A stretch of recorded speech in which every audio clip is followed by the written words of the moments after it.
स्वागत है आपका आत्मिक सफर में। आज मैं फिर से हाजिर हूँ आपके बीच में, ताकि परमेश्वर के वचन से मैं आपको प्रोत्साहित कर सकूं, और ना केवल इससे आप प्रोत्साहित हों लेकिन मैं भी आशीषित हो सकूं।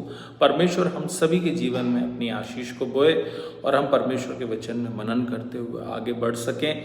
और जैसे कि आपको विदित है, हम योना नबी की पुस्तक उसके दूसरे अध्याय का मनन और चिंतन कर रहे हैं, और मैंने आपसे कहा था कि दूसरे अध्याय पर कुछ देर तक हम रुकेंगे, और इसके प्रमुख और मुख्य बिंदु को, हमने प्रथम बिंदु को पिछले वीडियो में देखा था कि किस प्रकार से किसी भी अनसूटेबल और अनफेवरेबल कंडीशन में हम परमेश्वर से प्रार्थना कर सकते हैं। ऐसी कोई परिस्थिति नहीं है कि हम परमेश्वर से प्रार्थना नहीं कर सकते। यदि आपके जीवन में भी आप किसी विपरीत परिस्थिति में हैं, तो अपनी आत्मा को तैयार कीजिए कि आप परमेश्वर से प्रार्थना करने वाले इंसान बने, ताकि परमेश्वर आपको एक बड़ा छुटकारा आपके जीवन में प्रदान करें।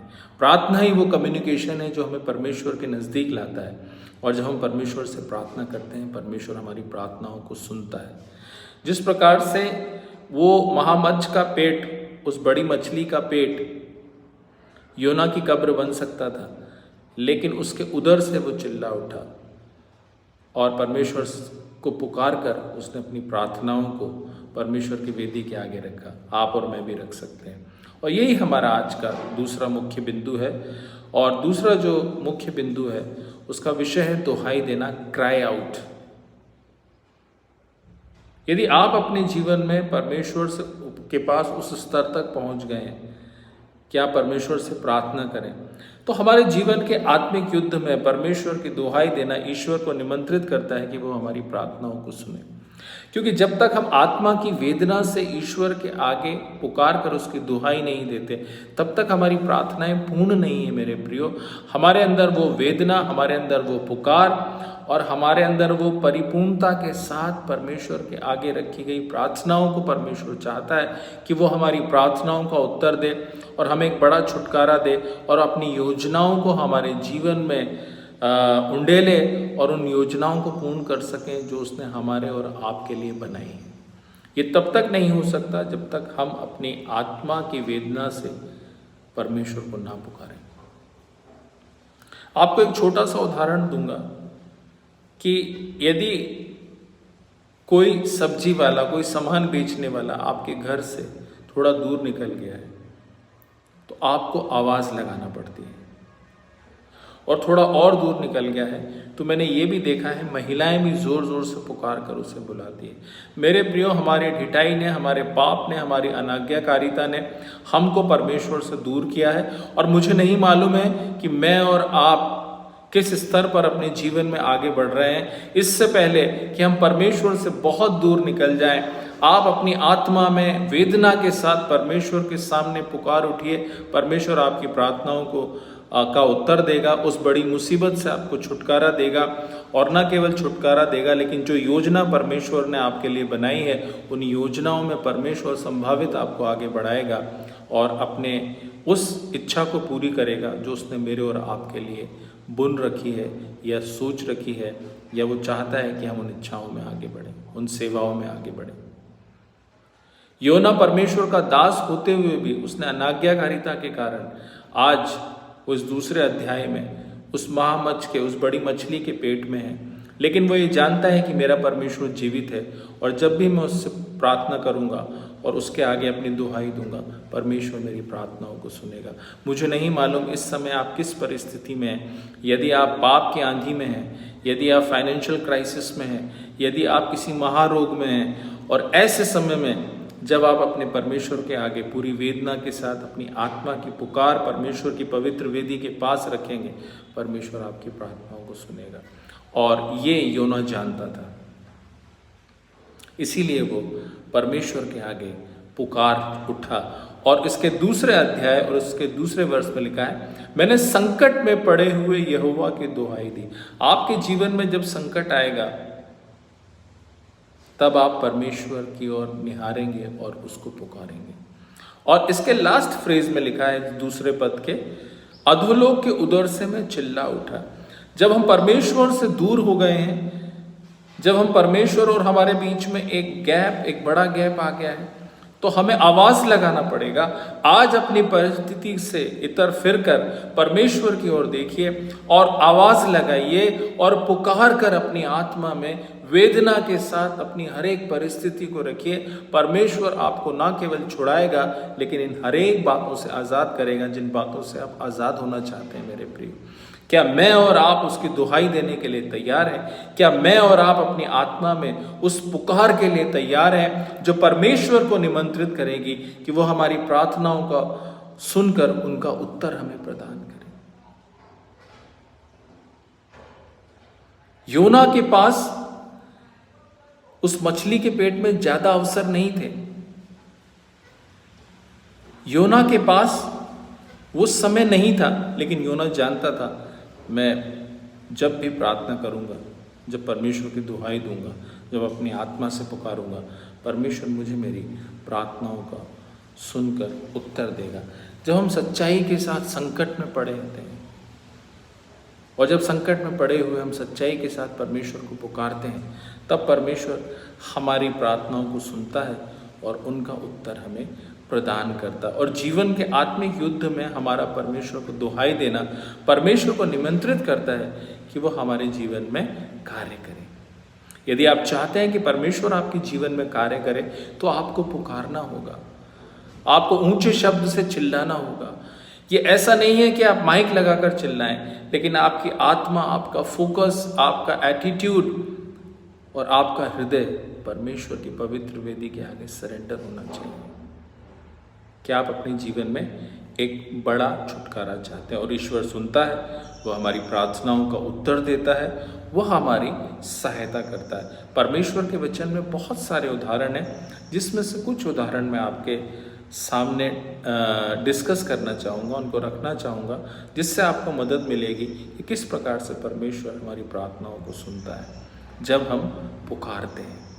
अगर आप मरकुस रचित सुसमाचार उसका 10वां अध्याय और उसका 47वां पद पढ़ेंगे तो वहाँ पर इस प्रकार से लिखा है, तब वह यह सुनकर कि यीशु नासरी है, पुकार पुकार कर कहने लगा, हे दाऊद की संतान यीशु, मुझ पापी पर दया कर। यहाँ पर एक व्यक्ति है बर्तिमाई नाम का, जो तिमाई का पुत्र है और वो ये चाहता है कि उसकी आंखें ठीक हो जाए। यीशु का वचन सुनता है, यीशु के बारे में सुनता है, विश्वास करता है और विश्वास के साथ जब उसे पता चलता है कि यीशु नासरी आए हुए हैं, तब वो पुकार पुकार कर उसे आवाज देने लगता है। जब परमेश्वर का वचन आपके पास आता है, जब आप परमेश्वर की बातों को गहराई के साथ पढ़ते हैं, अध्ययन करते हैं, जब वो वचन आपसे बात करने लगता है, तब क्या आपकी आत्मा उसे पुकार रही है? तब क्या आपकी आत्मा उस परमेश्वर की भूखी और प्यासी है जिस प्रकार से बर्तिमाई था? मेरे प्रियो, बर्तिमाई पुकार उठा और पुकार पुकार कर कहने लगा, हे यीशु दाऊद की संतान, मुझ पर दया कर, have mercy on us, have mercy on me.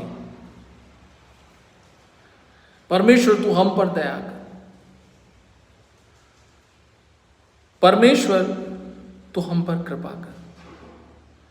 जब बर्तिमाई पुकार सकता है तो मैं और आप क्यों नहीं पुकार सकते? मेरे प्रियो, एक दूसरा उदाहरण दूंगा, लूका रचित सुसमाचार उसका 10वां अध्याय और उसका 17वां पद। वहां पर ऐसे 10 कोढ़ी हैं जो अपने जीवन में कोढ़ से परेशान हैं और कोढ़ के कारण वे अपने परिवार से अलग हैं, कोढ़ के कारण वो अपने समाज से अलग हैं, कोढ़ के कारण वो अपनी जिंदगी में उस स्तर पर हैं जिस स्तर पर उन्हें नहीं होना चाहिए। लेकिन उन्हें जब पता लगा कि यीशु हमारी सीमा से होकर जा रहे हैं, तो उन्होंने दूर से ऊंचे शब्द से खड़े होकर पुकार कर कहा, हे यीशु, हे स्वामी, हम पर दया कर। वे 10 के 10 एक आवाज में चिल्ला उठे, हम पर दया कर। हमारे जीवन में भी पाप का कोढ़ लगा हुआ है, हमारे जीवन में भी अनाज्ञाकारिता का कोढ़ लगा हुआ है, हमारे जीवन में भी वो कोढ़ है जो हमें परमेश्वर से दूर करता है।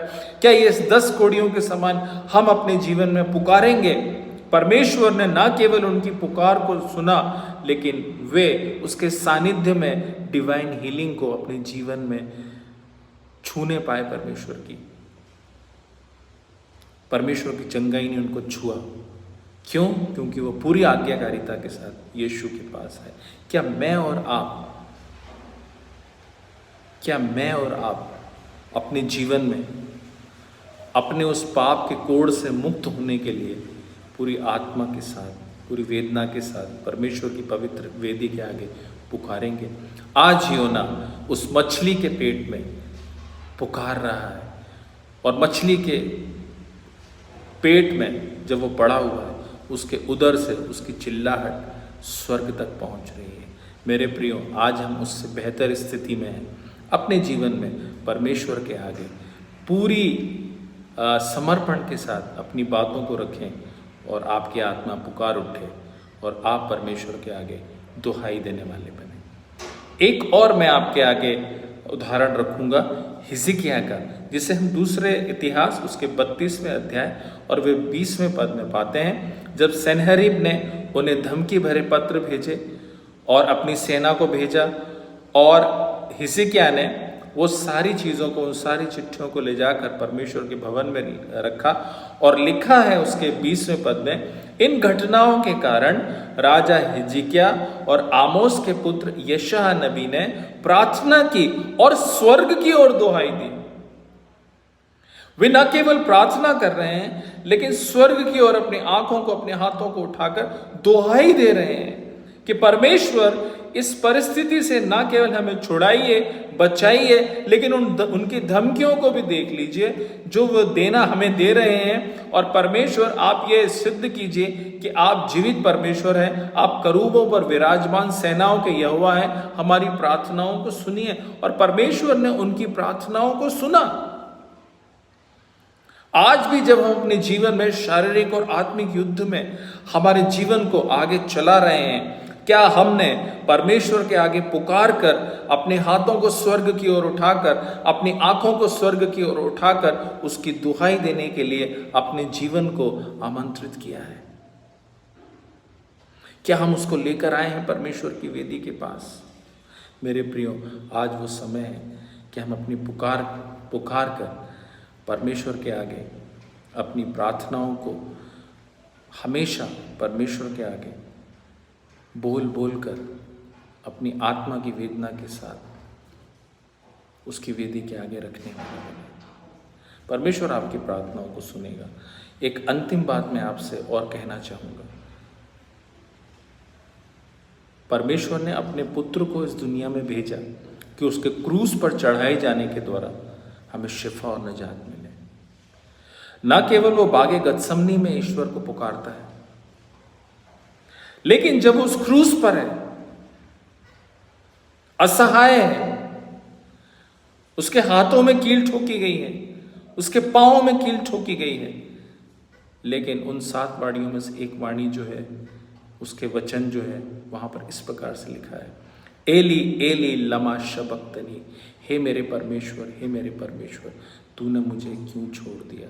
जब ईश्वर इस संसार में इंसान बनकर आया तो अपनी असहायता में, अपनी निर्बलता में, उस स्थिति में वह भी परमेश्वर के आगे पुकार उठा और उसने अपनी दुहाई दी। मेरे प्रियो, यदि हम अपने जीवन में आत्मिक स्तर पर आगे बढ़ना चाहते हैं, यदि हमारे जीवन में हम परमेश्वर के लिए कुछ करना चाहते हैं, यदि हम अपने जीवन में उस पाप से, उस शाप से, उस रोग से, उस महारोग से आज़ाद होना चाहते हैं, अपनी प्रार्थनाओं को दुहाई के साथ परमेश्वर की वेदी के आगे रखें और अपनी आत्मा की वेदना से पुकार कर परमेश्वर से एक बड़े छुटकारे को लें, क्योंकि परमेश्वर को ये भाता है, परमेश्वर को ये निमंत्रित करता है कि परमेश्वर आपको बड़ा छुटकारा प्रदान करे।